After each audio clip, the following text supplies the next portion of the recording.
So you had a huge amount of support in that room. I did. That was awesome. Yeah. Tell me a little bit about how you're seeing the next couple of weeks playing out. I know you mentioned a list that you were going to put together that might be some priorities to work on. Yeah. Can you share any of that or? Sure. I mean, so first, we'll be deferring to the council about the process they need to take for next steps. Mm-hmm. But as the acting county executive now, we can't stop moving forward. So we're going to keep planning as though we're in this position through November when the next elected executive will come. That's about 200-ish. I don't know the exact number of days. It'll be when the election gets certified.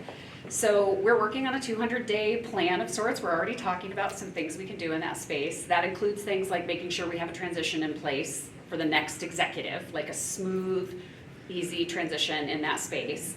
Obviously, there are priorities and things within the budget that will be dependent on the legislative session.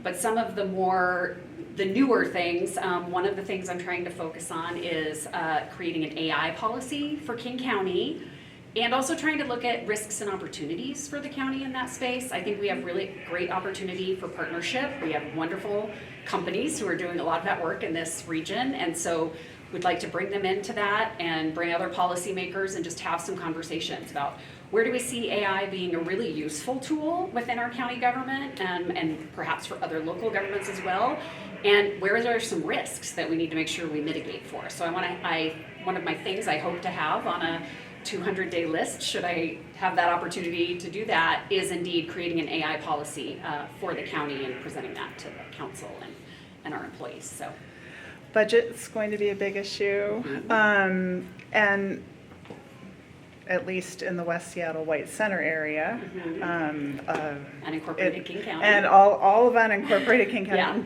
yeah. including the island. Gun violence has been a real concern. Do you see any changes that you think might be coming down the line to improve staffing in White Center in those areas? So I appreciate that, and I think there's a couple of sides to this coin. One is the direct public safety of law enforcement side.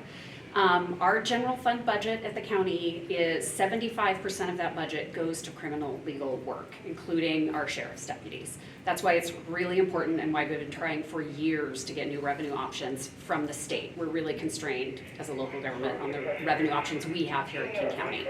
So my hope is, and I think we've seen, Governor Ferguson wants more money into the space to hire more officers. I really appreciate that. We are hopeful that we will see something there that will help us to be able to do that from the law enforcement side.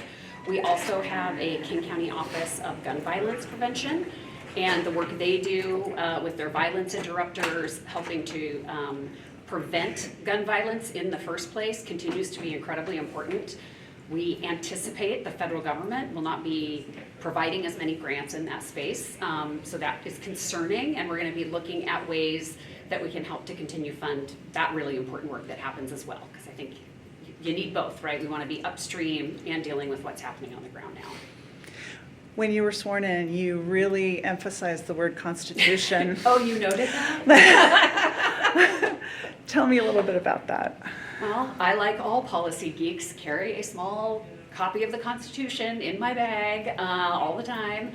And I think what we are seeing, many of the pieces we're seeing at the federal level, is an attack on our Constitution and our democracy.